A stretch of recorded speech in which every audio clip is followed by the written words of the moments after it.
or so years, and more aggressively the last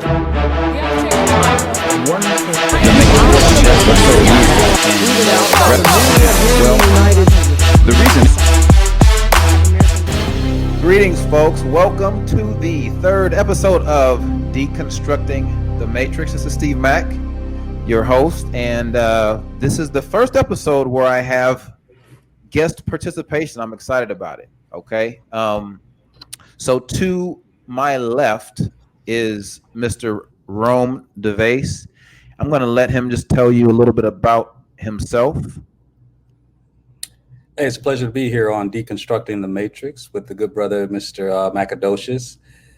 Yes, Rome DeVase, Northern California. I'm a psychologist by trade and go way back with Mr. Macadocious. So I'm really happy to be here with both he and his other guest. And the dude immediately below me is his name is Jeff Bound. I'm gonna call him Dr. Jeff, but I'm gonna let him tell you a little bit about himself.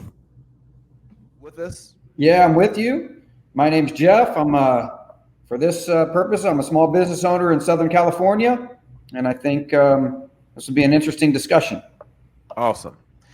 Now, the reason I have these gentlemen has nothing to do with their areas of expertise. It has everything to do with the fact that we all three have different, I would say, political philosophies. If we have political philosophies at all, but if we do, it's different. So what I would like for each one of you gentlemen to do is first describe what you would consider your political orientation. We'll start with you, Rome. That's always an interesting question for me because in the voting community that I represent, the Black community, African Americans, we have to be careful about pigeonholing ourselves. And while we tend to, as a large voting bloc, tend to go Democratic, I would consider myself to be center left for sure. I don't identify directly with either political party, because I don't think it would be in our best interest to have permanent allies, but permanent interests. And so while I try to remain as open as possible, for the most part, predominantly, I'm center left. Okay. And would you attach a name to that, like liberal or progressive, or you just want to leave it kind of general at center left? And I don't even like, just in terms of geography, I say center left, but yeah, I think those tropes are pretty limiting, and I understand they serve a purpose in the political hemisphere that pits one side against another, and it just depends on which side's interests are getting the most coverage, and the loudest voices tend to get the oil in many instances. So I consider myself a Black man, and that's probably as bare roots, brass knuckle as I could describe it. No permanent allies, but permanent interests. Awesome. All right, Jeff, can you, for the audience, describe your political orientation? Yeah, I would have to agree with Rome. I mean, labeling yourself really kind of limits your concepts and your thoughts. But for all practical purposes, I would say that I have a lot of conservative viewpoints. If you were to put yourself in a box, there's a lot that line up with that way of thinking. However, what I have found in the last 10, 15 years of my life is that, just like what Rome was saying, there's really, to put yourself and pigeonhole yourself into an ideology, I think really does yourself a disservice, because then it closes you off to other ideas.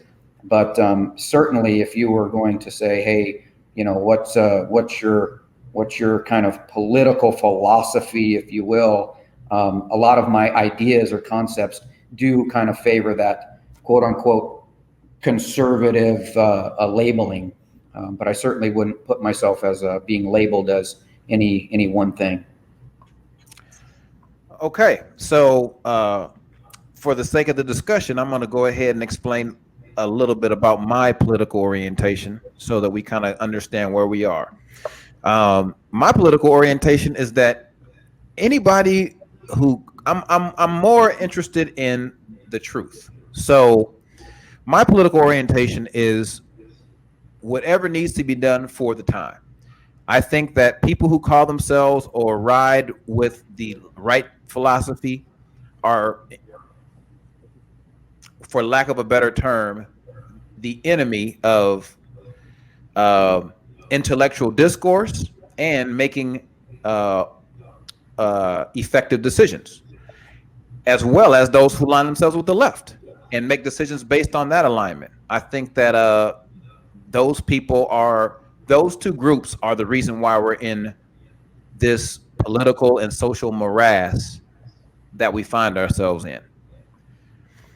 Okay, so I think you guys have explained kind of why you choose to align yourself with the left or the right. I think Rome, you kind of put it fairly bluntly. Well, right? we didn't explain why we align. We just said what we. Okay, well then that's the next question. I mean, can you explain, Rome, why you would kind of align yourself on center left? Man, I'm smiling because you're gonna be catching eggs from both sides, left and right, bro. It's like boom, boom. Why do I do that? I mean, people are political, or they have their political philosophies and ideologies that basically is rooted in their families, and generationally people tend to vote the way their parents did, and vice versa. Now there are some obvious exceptions to that, a la Ronald Reagan, whose son Ron Reagan is far from a conservative Republican, as well as Susan Rice, former ambassador for Barack Obama. Her son is very much on the quote unquote right, and very much a Donald Trump supporter. So, oh, I did not know that. Oh, absolutely. So that was very much in play when they were considering the vetting process, when they were considering Kamala versus Val Demings versus Susan Rice. I'm sure they factored that in, although Susan Rice would have been a compelling pick for a lot of people, although obviously people on the other side would have had some major issues with her. But yeah, she does have that. I mean, you love your family. I mean, you can't pick your family, and you may not always vote consistently with the way they brought you up.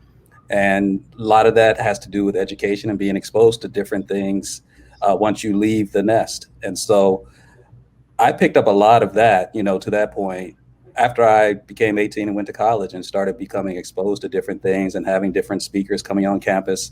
What would now be considered a bit of the people that have an issue with that would consider that the woke culture, and the place where political speech goes to die, which would be some of these college campuses. I'm not saying that, but I know that there's some people on either side of the electorate that feel like it's a hostile environment for them. And so they're not often welcome. So a lot of it came from post living and being able to experience things outside of the home environment and upbringing, and being able to decide for myself through the discourse of reading, questioning, and asking questions of myself ideologically, and being able to test those theories out in the real world. And Jeff, why would you say that you choose to call yourself or describe yourself as a kind of a right-leaning person? I mean, I think I agree with Rome. I mean, I think, family has a lot to do with it, right? I mean, what your upbringing's like, what your personal experiences are like in the home, what the influences are of the home, the extended families, but also your personal experiences. How the world affects you on a personal way. What your experiences are with other people and other ideologies, and I think that as people grow, that's why I was saying over the last 10, 15 years or so, as people grow, their personal development also grows. And so their philosophies change, but they also are influenced from a lot of external factors. For me, getting into the business world definitely influences my viewpoints.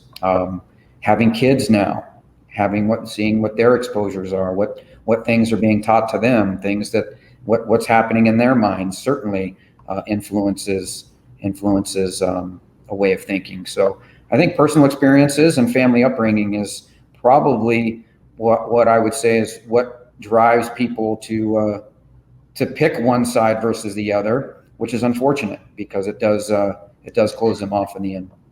Well, but I didn't. and this may sound a little harsh, but I didn't choose to have people on here. I choose to have you guys, and I chose you guys because I think you guys are very insightful. And those answers kind of leave me wanting because I I can agree agree with you, more. right? Family determines your a lot of is a big part of it. Like I had one of my episodes talked about that of how we decide whether we're on the right or the left. What I really want to know is why you chose to to be on the right or the left. And neither one of you guys gave me that answer. It kind of chooses you because I think if you buy into the hype of what you're exposed to, a lot of it is exposure before you're out in the world and able to test it. But there's a big difference between the political pundit on Fox or CNN or MSNBC versus a cat like Jeff, because I don't have very much in common with conservatives. Okay. I don't have anything in common with anybody that supports Donald Trump. But if they're on television, that's one thing. But if they're just out and about and they're not trying to get clicks and trying to get a lot of attention for themselves, we could probably actually have some civil conversation. So once you dispel the myths that we're so ideologically apart that we can't have civil discourse about anything, you have to get outside of that bubble before you can start seeing if the things that you were taught was valid or a bunch of BS. So I didn't choose it, Steve. I honestly didn't choose it. What I ended up choosing was being out in the world and reading for myself and seeing for myself. I knew that there's certain things that I don't like. And so oftentimes people on the left are criticized for, especially if they call themselves progressive, they say, well, you can't just be against Trump, you got to be for something. Okay, that's one of their central arguments. And they actually try to frame everything around that. But my issue with certain progressives is that they don't really have, clear-cut policy positions that enable them to really get things done and get things through a contentious Congress. Okay, if we're just talking nuts and bolts around getting things done. So I think you kind of learn through personal experience your likes and dislikes, and then you kind of make decisions, and then people just kind of fall off organically. So one last thing, I did choose to be called, okay, so in one sense, we're not talking about religion. And I know where you stand, I think, Steve, when it comes to that. But I was raised Christian. I don't necessarily call myself a Christian. I am still a Christian, but I call myself spiritual rather than a Christian because it feels more all encompassing for me. And that's a choice that I made because I saw what Christianity and organized religion and the tendency to be divisive in that people worship their particular ideologies to the extreme exclusion of all others. And so because of that, and because I have sort of a big tent heart around a lot of things that wants to be open and welcoming to other sides, I do tend to form rhetoric around the idea of being non-captive to a particular ideology. And so in that way, it is a conscious choice. And I would say why? Because the reason why is because the other ideologies, they're far too restrictive for me. And so if I chose it, it's because I wanted the freedom to kind of define my own course. Awesome. And Jeff, you want to? I mean, I'd like to talk about that a little bit. I mean, Yeah. I don't like that view, Steve. I want to talk to somebody. I don't know. You Oh, just sorry. talking to myself. All right. So I mean, I think you can't. I mean, I know you're it left you wanting, but I don't think you can discount individual experience and upbringing. I think that shapes young people and their minds, and so I didn't know how in depth you wanted to go as far as how one's thinking is shaped. But I know both of you guys have experience in psychology and probably child development, things like that.